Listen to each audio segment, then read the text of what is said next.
बिस्मिल्लाहिर्रहमानिर्रहीम। अस्सलाम वालेकुम स्टूडेंट्स, मैं हूं वाजिद अली कंबो, आपका chemistry teacher. Student second year chemistry chapter 13 carboxylic acids, और आज हम इस चैप्टर में student reactions of carboxylic acid इसका आगाज करते हैं। तो हम शुरू करते हैं reactions of carboxylic acids. My dear students, reactions of carboxylic acids में हम carboxylic acid undergo following types of reactions. हम कार्बोक्सिलिक एसिड के ना थ्री टाइप्स ऑफ रिएक्शंस उनको हम स्टडी करेंगे। हम कार्बोक्सिलिक एसिड के कौन कौन से रिएक्शन पढ़ेंगे, जरा देखिए इसमें। द रिएक्शन पहले जो हम पढ़ेंगे, the reactions in which hydrogen atom of the carboxylic group is involved.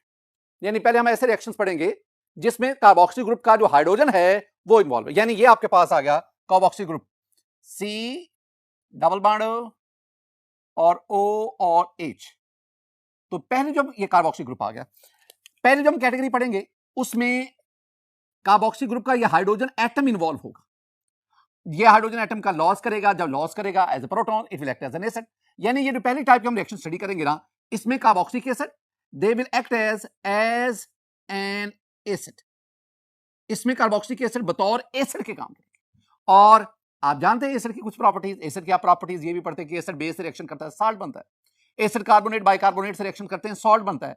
Acid metal के साथ रिएक्शन करते हैं, सॉल्ट बनता है। यानी दूसरे अल्फाज में मैं कह सकता हूं कि इन रिएक्शन में most there is involvement of salt formation. तो पहले जो types reactions of carboxylic acid हम स्टडी करेंगे वो जिनमें हाइड्रोजन एटम इन्वॉल्व है, जिनमें कार्बोक्सिलिक एसिड बतौर एसिड काम करते हैं, और जिनमें मुख्तलिफ रिएजेंट से रिएक्शन करके ये साल्ट फॉर्मेशन। दूसरी जो कैटेगरी हम कार्बोक्सिलिक एसिड की रिएक्शन स्टडी करेंगे वो है the reaction in which OH group is replaced by another group. जिनमें कार्बोक्सिल ग्रुप में जो OH ग्रुप है, हाइड्रोक्सिल ग्रुप है, उसको कोई और ग्रुप आके सब्स्टिट्यूट करेगा, रिप्लेस करेगा। यानी ये आपके पास स्टूडेंट, ये आपके पास है कार्बोक्सिल ग्रुप और ये O और H। अब हम क्या कहेंगे, हम कहेंगे जी ये जो कैटेगरी है रिएक्शंस की, इसमें ये OH ग्रुप जो है ना, ये यहां से जाएगा, इसकी जगह के और ग्रुप आएगा। जो और ग्रुप आ सकता है उसमें हेलाइड ग्रुप हो सकता है, उसमें OR ग्रुप एल्कोक्सी ग्रुप हो सकता है, उसमें NH2 ग्रुप हो सकता है। इनमें से यही हम तीन ही रिएक्शंस पढ़ेंगे। इनमें से कोई एक ग्रुप आएगा, वो इसमें से OH को रिप्लेस करेगा। जब OH जाएगा तो ये OH नेगेटिव की शक्ल में, और जब ये भी आते हैं तो ये बतौर न्यूक्लियोफाइल आते हैं। तो जब कोई न्यूक्लियोफाइल दूसरे न्यूक्लियोफाइल को सब्स्टिट्यूट करता है, such a reaction is called SN reaction, nucleophilic substitution reaction. तो ये जो दूसरी कैटेगरी है, these are actually the nucleophilic substitution reactions. ये बहुत इंपॉर्टेंट है एग्जामिनेशन पॉइंट ऑफ व्यू से। हम इन रिएक्शंस को भी स्टडी करेंगे।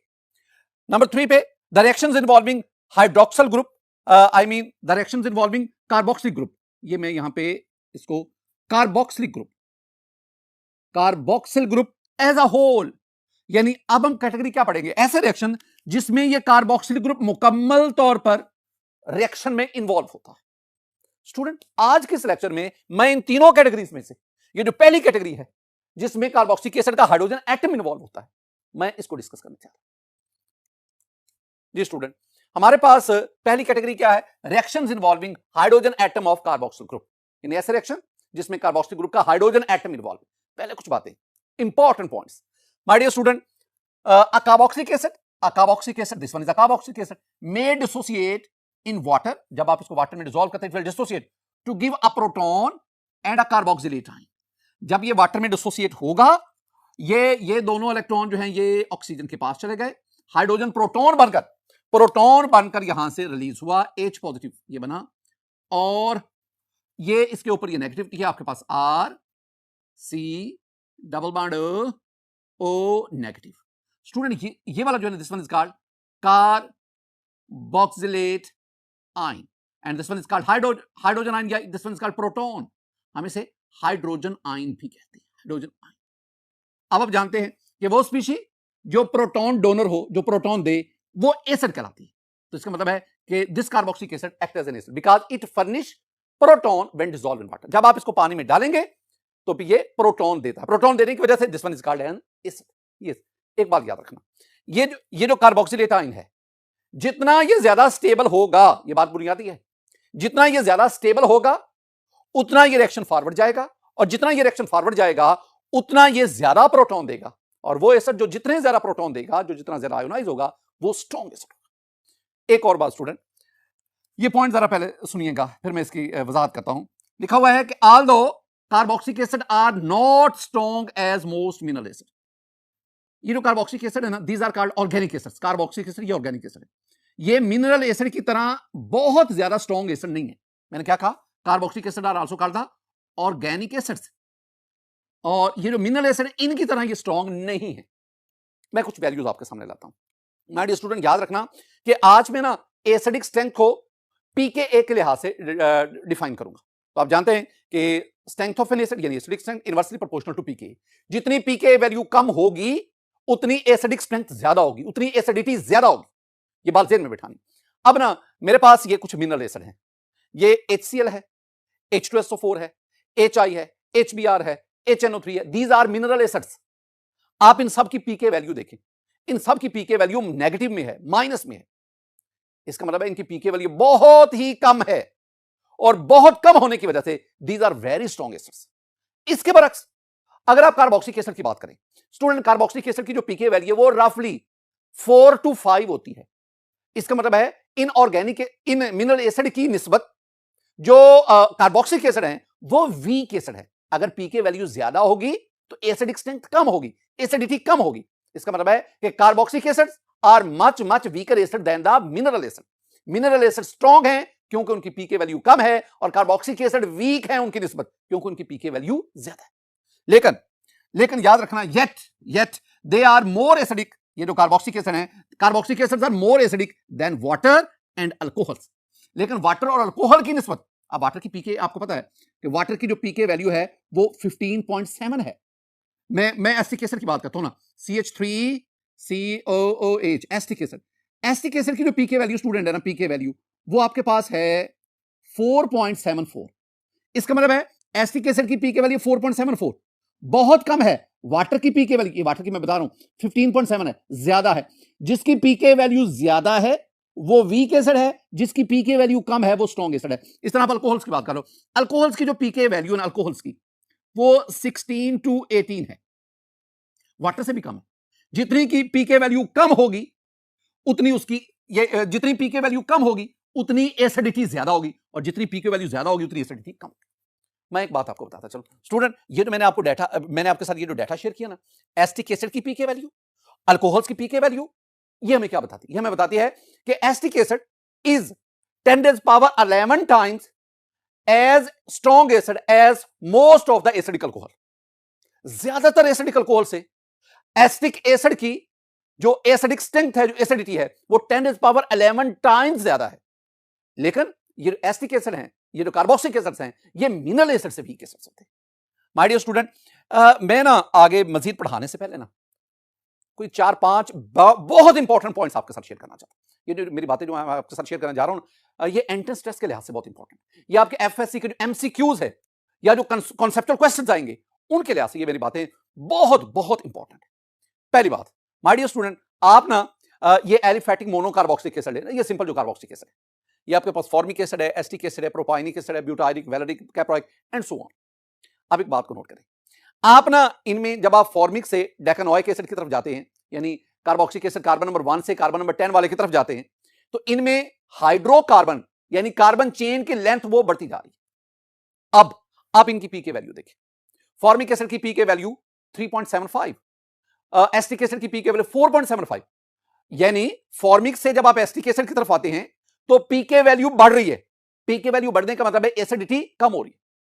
आप प्रोपाइनिक एसिड की तरफ आए, पीके वैल्यू और बढ़ गई 4.87।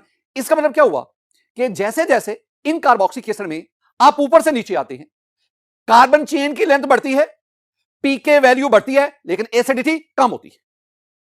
ये सेंटेंस आपने ज़हन में क्या रखना है? पहली बात जो आपने ज़हन में बिठानी वो ये है कि आप सेंटेंस ज़हन रखेंगे, as the hydrocarbon as the carbon chain length increases in carboxylic acid, the acidity decreases, तो एसिडिटी कम होती है। दूसरी बात जो आज की मैंने आपको बतानी, very important my dear student, जरा गौर से देखें। मेरे पास ना ये कार्बोक्सिलिक ग्रुप है, इसके साथ ये carbon, this one is called alpha carbon. अब मैं ना एसिटिक एसिड की बात करता हूं। एसिटिक एसिड में इस अल्फा कार्बन पर 3 हाइड्रोजन है, 3 हाइड्रोजन। ये अल्फा कार्बन इंपॉर्टेंट है, और अल्फा कार्बन पर जो सब्स्टिट्यूएंट आएगा उस सब्स्टिट्यूएंट की नेचर इंपॉर्टेंट है। अब जरा गौर से देखो, ये मेरे पास एसिटिक एसिड है, इसकी पीके वैल्यू देख लो 4.75। अब मैं काम क्या करता हूं, मैं ना एसिटिक एसिड में ये जो अल्फा कार्बन जिस पर 3 हाइड्रोजन थे, मैं एक हाइड्रोजन की जगह पे क्लोरीन ले आता हूं। You know chlorine is electron withdrawing group. Chlorine एक हेलो ग्रुप है, ये हाईली इलेक्ट्रोनेगेटिव एटम है, और हाईली इलेक्ट्रोनेगेटिव एटम होने की वजह से ये इलेक्ट्रॉन अपनी तरफ अट्रैक्ट करता है। अब जब ये आपके पास बना क्लोरो एसिटिक एसिड, ये आपके पास बना, माय डियर स्टूडेंट, आप इसकी पीके वैल्यू देखिए, इसकी पीके वैल्यू एसिटिक एसिड से कम होगी, बहुत कम होगी। अब अगला काम करें, आप ना अल्फा कार्बन पर 2 क्लोरीन लिए हैं, डाइक्लोरो एसिटिक एसिड बन गया। My dear student, pK value और कम होगी। आप एक और क्लोरीन लिए हैं, ट्राइक्लोरो एसिटिक एसिड है, इसका मतलब कि और पीके वैल्यू और कम होगी। ये हमें क्या बता रहा है, ये हमें बता रहा है कि अगर आप अल्फा कार्बन पर इलेक्ट्रॉन विथड्रॉइंग ग्रुप यानी हेलो ग्रुप, ये this one is electron withdrawing group, अगर आप हेलो ग्रुप लाते जाएंगे तो पीके कम होने का मतलब है acidity of this carboxylic acid, substituted carboxylic acid increases. एक तो ये बात, एक और भी बात, माय डियर स्टूडेंट, ये जो आप हेलो लाए ना, हेलो यानी क्लोरीन जो आप लाए, जितना इस हेलोजन एटम की इलेक्ट्रोनेगेटिविटी ज्यादा होगी उतनी एसिडिटी भी ज्यादा होगी। आप ना आप 4 यहां पे हेलो सब्स्टिट्यूटेड कार्बोक्सिलिक एसिड ले लें। पहले में आप क्लोरीन ले लें यानी क्लोरो एसिटिक एसिड, सॉरी पहले में आप फ्लोरीन ले लें, fluoro acetic acid, chloro acetic acid, bromo acetic acid, iodo acetic acid. आपने चारों हेलोजन 1 बाय 1 आपने अल्फा कार्बन पर ले लिए। अब आप इनकी ना पीके वैल्यू देखें, तो जिस केस में फ्लोरीन है वहां के पीके वैल्यू सबसे कम है, क्लोरीन में ज्यादा, ब्रोमीन में उससे ज्यादा, और आयोडीन में इन चारों केसेस में ज्यादा। ये बात आपके पास क्या पहुंची, ये पहुंची कि अगर अल्फा कार्बन पर हाईली इलेक्ट्रोनेगेटिव एटम अटैच होगा जिसकी इलेक्ट्रॉन विथड्रॉइंग पावर ज्यादा होगी, तो वो ज्यादा एसिडिटी का बायस बनेगा। एक और point student, that is also very very important, और वो क्या है, पहले एक बात को सुने, जितना आप हेलो ग्रुप से, जितना आप कार्बोक्सिल ग्रुप से दूर जाते जाएंगे, यानी अगर आप electron withdrawing group carboxyl group से जितना दूर लगाएंगे उतनी एसिडिटी कम होगी, और इलेक्ट्रॉन विथड्रॉइंग ग्रुप जितना कार्बोक्सिल ग्रुप के करीब आता जाएगा उतनी एसिडिटी बढ़ती जाएगी। मैं आप कंपैरिजन करूं, आपके पास ना ये 4 क्लोरो ब्यूटानोइक एसिड है, इसकी pK value 3 chloro butanoic acid, 2 chloro butanoic acid. अब इन तीनों केसेस में क्या है, पहले आपने क्लोरीन को दूर दिया 4 क्लोरो में, 3 क्लोरो में क्लोरीन करीब आ गया कार्बोक्सिल ग्रुप के, और 2 क्लोरो में क्लोरीन मजीद कार्बोक्सिल ग्रुप के करीब आ गया, अल्फा कार्बन पे आ गया। इसका मतलब क्या हुआ कि जितना इलेक्ट्रॉन विथड्रॉइंग ग्रुप यानी chlorine atom electron withdrawing group जितना कार्बोक्सिल ग्रुप के करीब आता जाएगा उतनी एसिडिटी बढ़ती जाएगी, और ये पीके वैल्यू आपको कन्विंस करेगी। स्टूडेंट ये कुछ इंपॉर्टेंट, मैं आपसे एक क्वेश्चन पूछता हूं जरा student, this one is the benzoic acid, you know benzoic acid, this one is a carboxylic acid, साफ ज़ाहिर है it show the acidic nature, ये एसिडिटी शो करेगा। अच्छा, अगर आप बेंजोइक एसिड के ऊपर इलेक्ट्रॉन विथड्रॉइंग ग्रुप लगा देंगे, ये आप पहले बेंजोइक एसिड की पीके देखो ना, अब आप इसके ऊपर ना नाइट्रो ग्रुप लगा दें, this nitro group is electron withdrawing group. अब नाइट्रो ग्रुप के आने से इसकी पीके वैल्यू कम होगी, पीके कम होने का मतलब है अब इसकी एसिडिटी बढ़ गई। लेकिन इसके बरक्स अगर आप इसके ऊपर मिथॉक्सी ग्रुप ले आते, methoxy group is electron donating group, अब मिथॉक्सी ग्रुप इलेक्ट्रॉन विथड्रॉइंग नहीं, डोनेटिंग है, डोनेटिंग ग्रुप अगर आएगा तो ये इसकी एसिडिटी को कम करेगा, पीके बढ़ाएगा। ये बात में बिठा, मेरे आपसे क्वेश्चन है, मेरा क्वेश्चन है कि which of the following compound is more acidic. ये 4 कंपाउंड्स हैं, इनमें सबसे ज्यादा एसिडिक कौन है? आपके पास है ऑप्शन ए पे बेंजोइक एसिड, बी पे आर्थो नाइट्रोबेंजोइक एसिड, सी पे मेटा नाइट्रोबेंजोइक एसिड, और डी पे पैरा नाइट्रोबेंजोइक एसिड। इन चारों में एसिडिक स्ट्रेंथ किसकी सबसे ज्यादा है, बताएंगे? मैं आपको ना एक हिंट दे देता हूं, वो तो काम ही मैं आपका आसान कर दूंगा ना, मैं आपको इन चारों की पीके वैल्यू बता रहा हूं, ये इनकी पीके वैल्यू, जरा बता सकते हैं पीके वैल्यू को देख के क्या बता सकते हैं इनमें एसिडिक स्ट्रेंथ किसकी सबसे ज्यादा है? डेफिनेटली उसकी ज्यादा है जिसकी पीके वैल्यू सबसे कम है। माय डियर स्टूडेंट, ये कुछ पॉइंट्स थे जो मैंने आपके साथ शेयर किए, और ये बहुत वैल्यूएबल वेरी इंपॉर्टेंट पॉइंट्स हैं exam entrance test point of view से। आगे बढ़ते हैं स्टूडेंट, मैं ना acidic reactions of carboxylic acid आपके साथ शेयर कर रहा हूं। पहला है रिएक्शन विद बेसिस। आपने एक एसिड की प्रॉपर्टी पढ़ी है, एसिड की प्रॉपर्टी क्या है कि acid plus base it gives a salt plus water. यानी हमने क्या पढ़ा है कि N acid when reacts with a base it gives salt and water. Carboxylic acid भी क्या ऐसा करते हैं? मैं ना कार्बोक्सिलिक एसिड का रिएक्शन कुछ बेसिस से करवाता हूं। मसलन मैं लेता हूं sodium hydroxide, this one is a base, potassium hydroxide, this one is a base, and many more. मैं किसी इनमें से बेस का इस रिएक्शन, मैं कार्बोक्सिलिक एसिड में से एसिटिक एसिड लेता हूं, सोडियम हाइड्रोक्साइड से रिएक्शन करवाऊंगा। स्टूडेंट देखें ये प्रोटॉन देगा, बेस OH देगा, वाटर निकल गया और ये सोडियम इसके साथ आ जाएगा। तो आपके पास ये बनेगा CH3 COONA plus minus plus water. Student, this one is sodium acetate. क्या नाम है इसका? Sodium acetate. And this sodium acetate is a salt. यानी आपके पास ये है एसिड, ये है बेस, ये आपके पास बना salt and it's name is sodium acetate and you have water. ये पहला रिएक्शन था कार्बोक्सिलिक एसिड का बेस के साथ। अब दूसरे रिएक्शन की तरफ बढ़ते हैं। माय डियर स्टूडेंट, दूसरे रिएक्शन में कार्बोक्सिलिक एसिड का रिएक्शंस हैं कार्बोनेट एंड बाइकार्बोनेट। मेरे पास ये carbonate, this one is sodium carbonate, sodium carbonate. मैं इसका रिएक्शन करवाता हूं एसिटिक एसिड के साथ। माय डियर स्टूडेंट, मैं यहां 2 लेता हूं ताकि इसको बैलेंस कर सकूं। तो मेरे पास बनेगा CH3 COONA प्लस माइनस, ये 2 बने। This one is sodium, SOD का मतलब होता है sodium acetate and this one is a salt plus आपके पास ये कार्बन डाइऑक्साइड गैस इवॉल्व होगी CO2 प्लस वाटर। ऊपर की तरफ शो करता हूं CO2 प्लस वाटर, ऊपर की तरफ शो करता हूं, इसका मतलब ये गैस इवॉल्व हो रही। इसका मतलब क्या हुआ कि जब ये कार्बोक्सिलिक एसिड जो एसिटिक एसिड है ये कार्बोनेट से रिएक्शन करेगा, कार्बोनेट सोडियम कार्बोनेट जब रिएक्शन करेगा you will have a salt और साथ आपके कार्बन डाइऑक्साइड गैस इवॉल्व होगी विद एफिरेसेंस, ये इवॉल्व होगी। इसका इवॉल्व होना बताता है कि ये जो आपने कंपाउंड लिया है ना, this compound is an acid.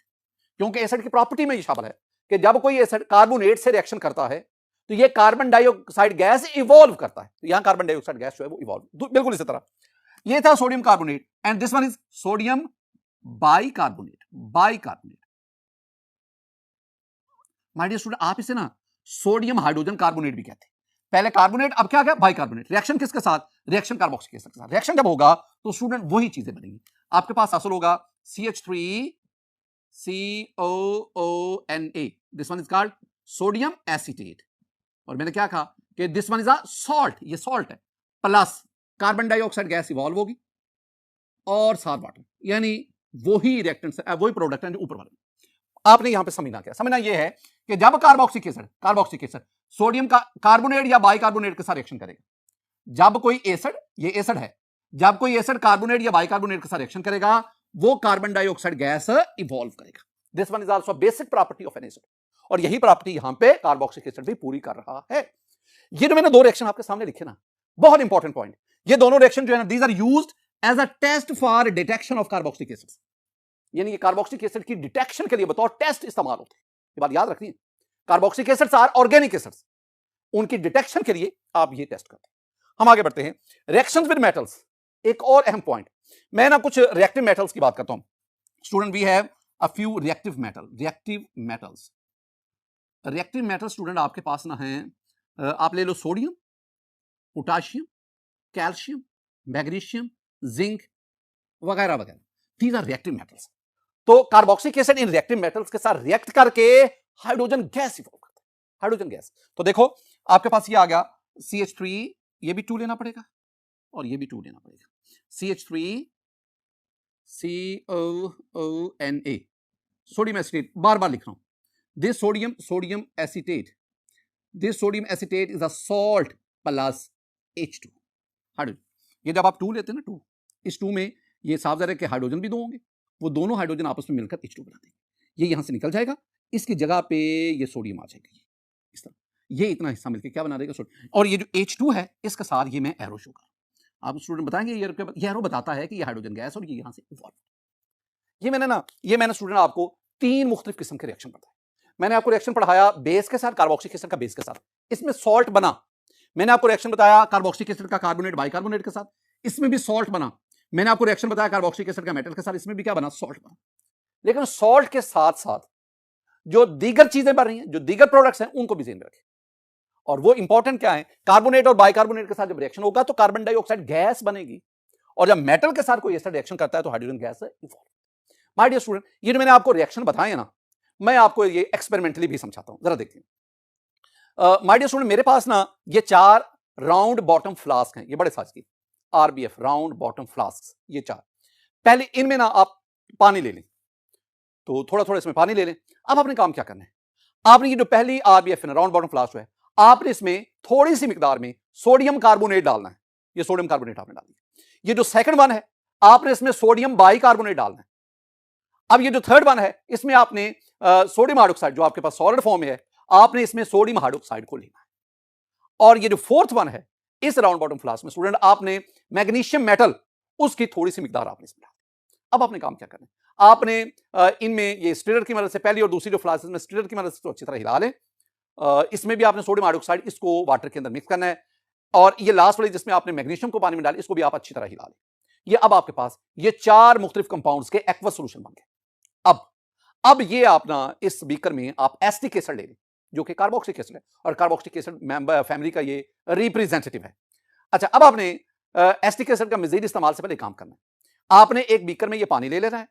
ये एक आप ट्यूब लेंगे, रबर ट्यूब, आप इसका एक हिस्सा पानी में डालेंगे, दूसरा हिस्सा कॉर्क की मदद से ये पहली RBS इसमें आप फिट करेंगे। लेकिन उससे पहले आप क्या कर रहे हैं, आप ना ये जो पहला जो एक्वस सॉल्यूशन सोडियम कार्बोनेट है round bottom flask aqueous solution, इसमें आपने थोड़ी सी मिकदार में एसिटिक एसिड को ऐड करना है। जब आप ऐड करेंगे, अब देखें ये वाटर में से बबल्स आउट हो रहे। क्यों? ये क्या है? This one is carbon dioxide. इसका मतलब है एसिटिक एसिड ने सोडियम कार्बोनेट से रिएक्शन किया।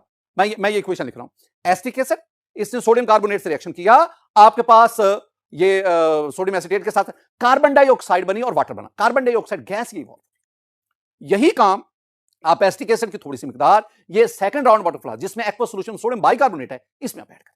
Student again you will observe CO2 bubble out from the water. ये क्या बता रहा है? ये इस रिएक्शन को बता रहा है। इस रिएक्शन में भी आपने क्या किया है, आपने एसिटिक एसिड सोडियम बाइकार्बोनेट के साथ सॉल्ट बना और कार्बन डाइऑक्साइड गैस इवॉल्व हुई यहां से।